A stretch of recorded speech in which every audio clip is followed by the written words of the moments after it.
Hello everyone, my name is Qazi Tahsin Mahmood. I am a research assistant at the Department of Mechanical Engineering at Quantum State University. Today I will be discussing my research studies on Hilbert space framework for geometric phases and topological dynamics in mechanical lattices. This work is done by Quantum State University and New Frontier of Sound jointly through the funding of National Science Foundation. This work is done in the Acoustic Pseudospin and Topological Mathematics Laboratory at Department of Mechanical Engineering, Quantum State University. So let's start.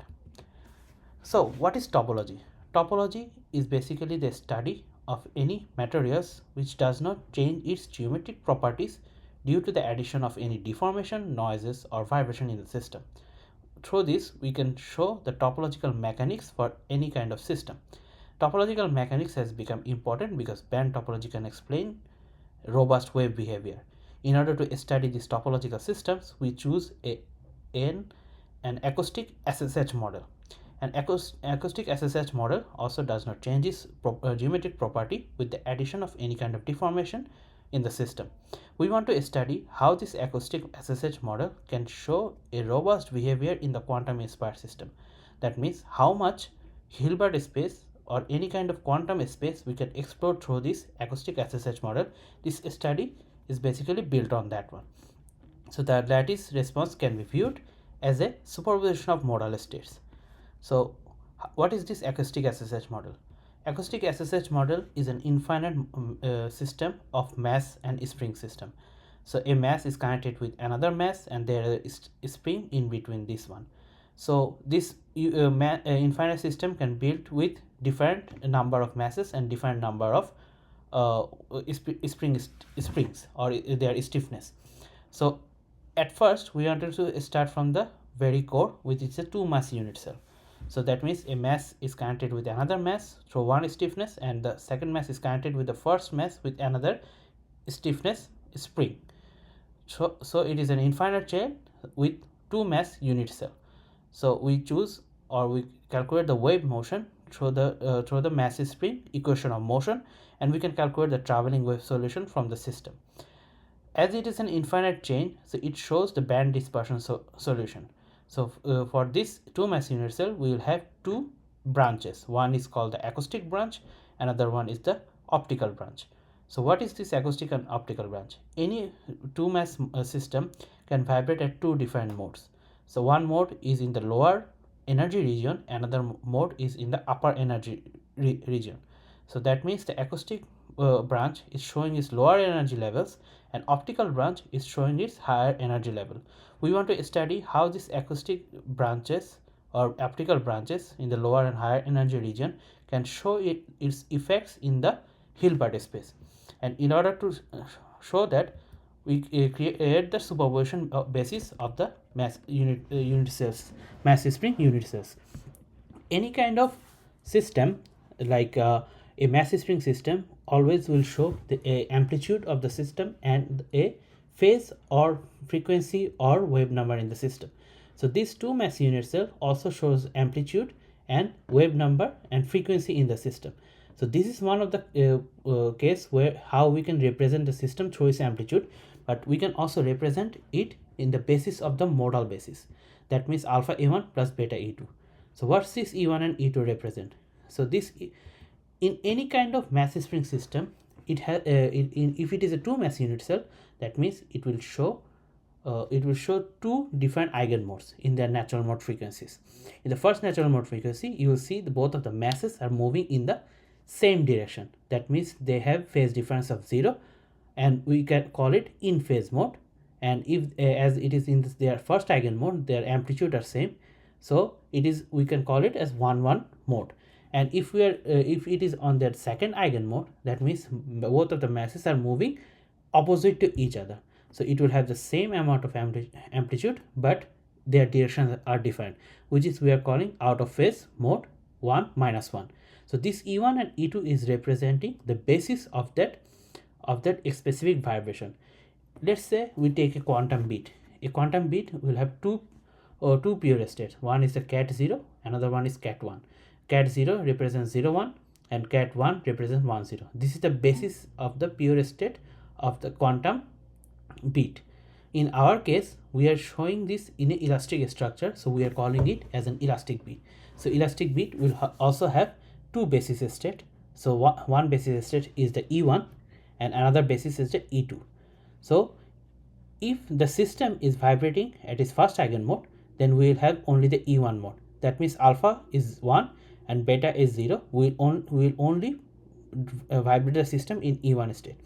And if we have beta is equal to 1 and we are driving the system in the second eigenmode, beta is equal to 1, so that means we are driving it only in the E2 mode. But the beauty of the quantum system is a qubit can also operate in between 0 and 1 state.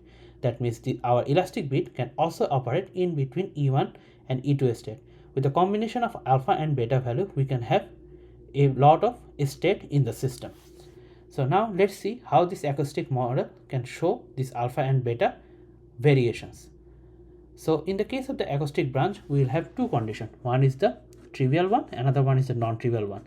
That means if the masses, if the spring stiffness, the first spring stiffness is higher than the second one, it is a trivial one solution, and if it is reverse, that means it is a non-trivial solution. As you can see in the acoustic branch, for the case of the trivial solution, the alpha or E1 mode is dominating in the case. But in the case of the non-trivial solution, we can have combination of both E1 and E2 state at different wave number. And if we move to the optical branch, same for the trivial solution, we can see beta is dominating. That means E2 is dominating in the case of the trivial solution. But in the case of the non-trivial solution, we can again see combination of both E1 and E2 state with the change of the wave number. But the most important thing, if you see the phase over here, in both trivial and non-trivial cases, the phase of the alpha phase difference of the alpha and beta, they are not changing, which is showing the topological mechanics of the system. That means with any kind of deformation of the system, the geometric property of the system is not changing. This is the most important part for the acoustic SSH model due to its nature to preserve its geometric properties. Now we want to explore the Hilbert space of any kind of this acoustic SSH model. In order to explore the Hilbert space, the most common thing for any one qubit system is the Bloch sphere. The Bloch sphere is a 3D representation of the geometric location of any qubit. That means with the 3D property, we can show a qubit is staying at which position at a specific time. As we are saying, this elastic beat is also showing the nature of the quantum beats. Our system will also show effect on the Bloch sphere. So in order to do that, we have to transfer this modal basis of alpha and beta to a geometric basis. This is a geometric basis where we have the two angles, theta and phi. So let's say a 3D sphere which is showing as a Bloch sphere. In a Bloch sphere, we take an elastic beat at any location, and that a specific location will show at first the polar angle, which is the angle in between the poles and the quantum beats. So how much distance it is from the north pole. And the second one is the azimuthal angle, which shows the rotation of that specific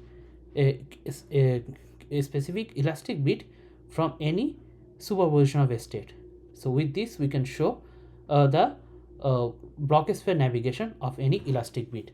And to understand it more clearly, so if the theta is 0, then we have the pure E1 state, and if theta is pi, that polar angle is pi, then we have the pure E2 state, 1 minus 1.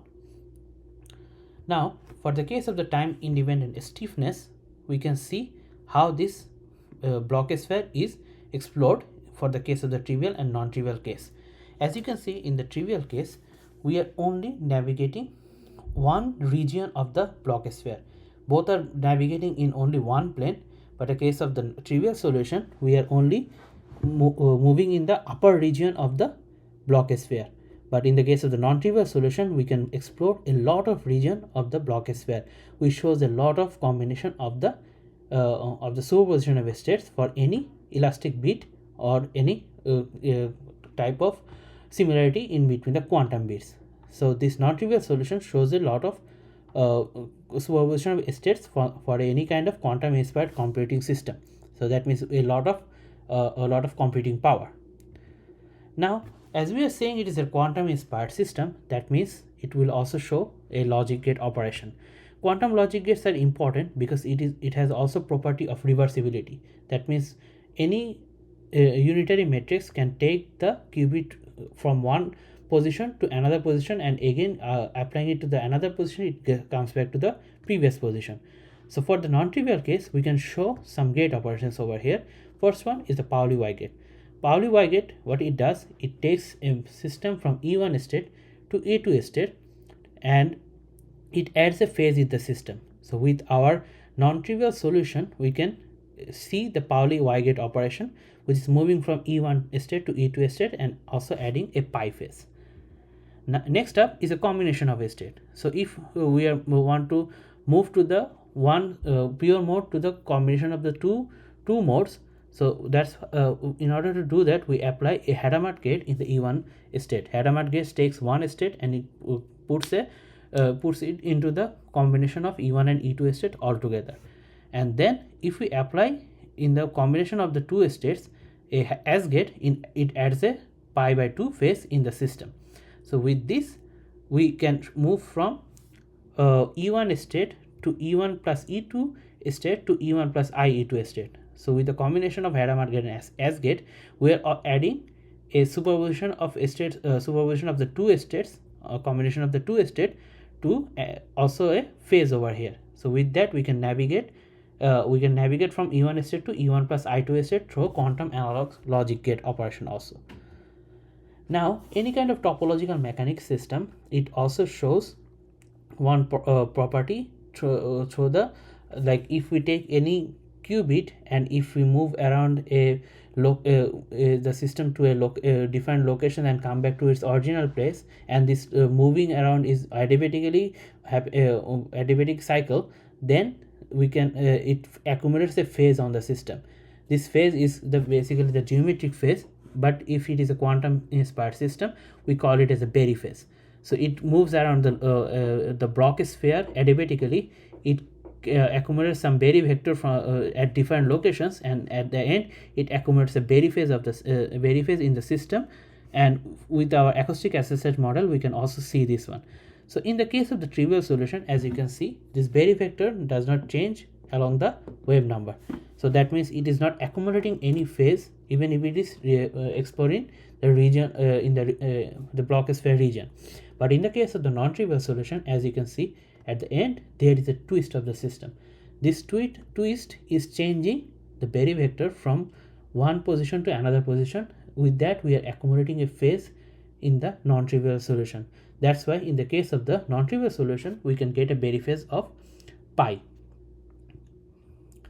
Now we move to the time dependency stiffness. Previously, our stiffness was constant with time. Right now we want to see if the stiffness is increasing with time or decreasing with time, what happens. As that stiffness is changing, so it creates a lot of mode or vibration mode for the system, lot of energy level in the system. That's why we have a lot of branches in the band dispersion relation. We are focusing on the lower energy level, so we take these two branches, first fundamental branch and second fundamental branch, and we want to see what happens in the Hilbert space or in the Bloch sphere in the first fundamental branch.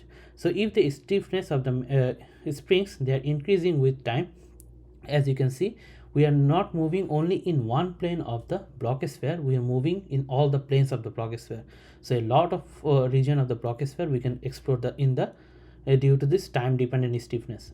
And in the case of the stiffness is decreasing with respect to time, then we have other regions where we can explore the Hilbert space or the Bloch sphere. So this is also a good way to do more logic gate operations in the system.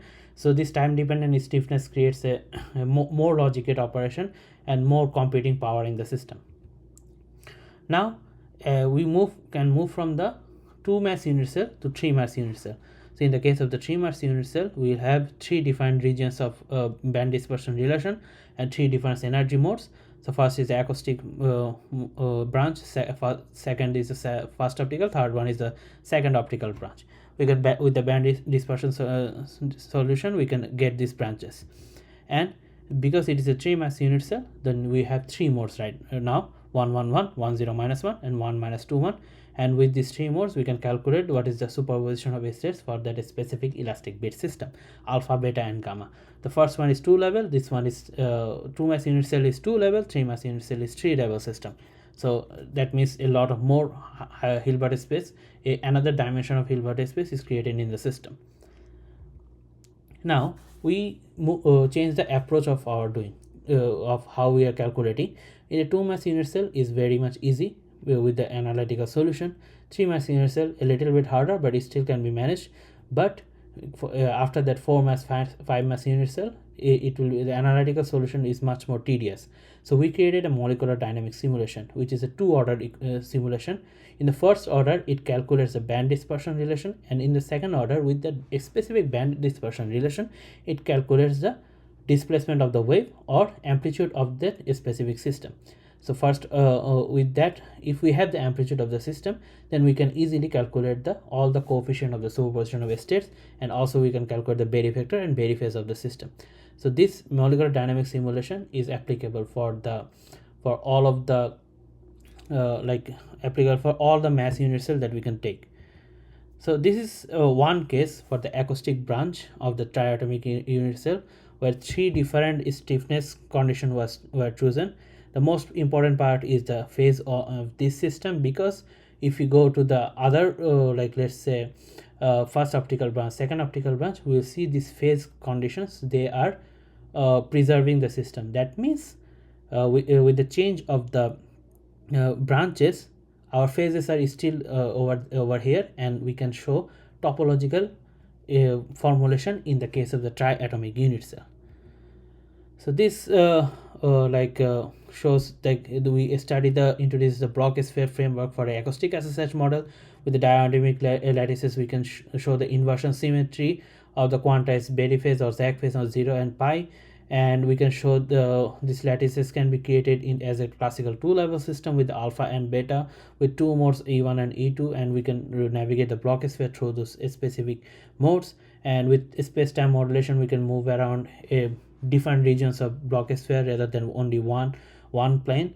And for triatomic lattices, breaking inversion symmetry causes the geometric phase to become non-quantized. This work is published at Journal of Vibration and Acoustics, and it got inspiration from previous study of my supervisor